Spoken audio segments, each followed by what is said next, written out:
Camping की बात कर रहे थे, तभी अचानक ढेर सारे कौवे उनकी कार के सामने आ गए और विंडशील्ड से टकरा गए। बिना किसी सतर्कता के मैट ने कार को सीधे खाई में उतार दिया, जिससे एक दुर्घटना हो गई। लेकिन जब वे सब होश में आए तो हैरानी की बात यह थी कि सभी सुरक्षित थे, मगर जैक जो कार में आगे बैठा था अचानक गायब हो गया था। उन्होंने आसपास खोजबीन की, लेकिन चारों ओर केवल मक्का के खेत थे। उनको समेटकर शॉन को ढूंढने निकल पड़ी। मैट ने उसे रोकने की कोशिश की, लेकिन लायला को वहाँ कुछ अजीब लग रहा था, इसलिए वह अपनी बात पर अड़ी रही। इसी दौरान यानजिंग और शॉन झोपड़ी के पास पहुंच गए। उन्होंने देखा कि दूसरी मंजिल की लाइट जल रही थी और ऐसा लग रहा था जैसे कोई उन्हें देख रहा हो। उन्होंने दरवाजा खटखटाया, लेकिन कोई जवाब नहीं आया। दरवाजा खुला था तो वे अंदर चले गए। घर का इंटीरियर काफी पुराना लग रहा था और हर जगह धूल जमी थी, जिससे यह साफ था कि वहाँ कोई नहीं रहता। अब उनकी आखिरी उम्मीद दूसरी मंजिल थी। जब वे ऊपर पहुंचे और दरवाजा खोला तो वहाँ उन्होंने जो देखा उससे उनके होश उड़ गए। वहाँ उनका लापता दोस्त जैक बैठा था, लेकिन वह बुरी तरह घायल था।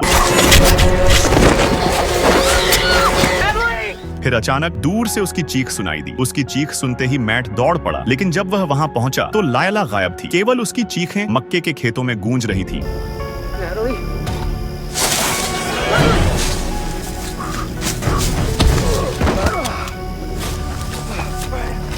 की वजह से मर चुकी थी। जोआन जो लैला से बहुत प्यार करती थी, उसे नीचे उतारने जा रही थी, लेकिन जैसे अचानक बदल गया था। ये बहुत डरावना दृश्य था। इसके बाद माडे जल्दी से वहाँ से भाग निकला, लेकिन जैसे ही वह भागा, वह लकड़ी के घर के पास एक आंखों वाली आकृति से टकरा गया। जब जोआन ने अपनी गर्लफ्रेंड दोस्त छोटे लकड़ी के घर की ओर गए ताकि वहाँ से भागने का कोई और तरीका ढूंढ सके। पुरानी गाड़ियों में उन्हें एक ऐसी कार दिखी जो शायद चालू हो सकती थी, लेकिन दुर्भाग्य से उन्हें कार की चाबी नहीं मिली। शियाओ एन ने कहा कि चाबी यहीं कहीं होगी। फिर दोनों ने पास की अलमारियों में चाबी ढूंढनी शुरू की, लेकिन जब शियाओ एर चाबी ढूंढ रही थी तो उसने देखा कि उसके पास की लकड़ी की तख्ती पर कोई लेटा हुआ था। वह जिज्ञासु हो गई और यह देखने के लिए पास जाने लगी कि आखिर चल क्या यहाँ से भागना चाहता था। लेकिन किसे पता था कि ग्लासेस को न तो रस्सी से बांधा गया था, बल्कि उसे खींचकर लकड़ी की बाड़ पर लटका दिया गया। डरा हुआ ग्लासेस पागलों की तरह मदद के लिए चिल्लाने लगा। इसी समय चावल के खेत का डाकू अचानक प्रकट हुआ और उसने ग्लासेस की आंखों पर गिनती से बाहर चाकू चला दिया। जब उसे जगह पहुंचे तो फिर से उस युवक को देखा और ऐसा लग रहा था कि उसने खुद अपने भाई की हत्या कर दी थी। ग्लासेस की बात सुनकर वार्ड ने कहा कि उसने भी रसोई के पास उस युवक की परछाई देखी थी। इस सब को खत्म करने के लिए ओएन वहाँ से गया। वार्ड ने पहाड़ पर आग जलानी शुरू कर दी। उसने कहा कि शियाओएन इस समय खुद जल रहा है। वह अपनी गर्लफ्रेंड के लिए किसी भी हालत में यहाँ से जाना ही नहीं चाहता। वह चाहता था कि ग्लासेस फैसला किया, क्योंकि वह उसका बहुत आभारी था। अगर किसी कारण से शियाओएन की जान को खतरा होता तो वह कम से कम उसे बचा के आगे। तार निकालकर डबल में दी गई लिंक चेक करना। मिलते हैं अगले वीडियो में। Bye bye.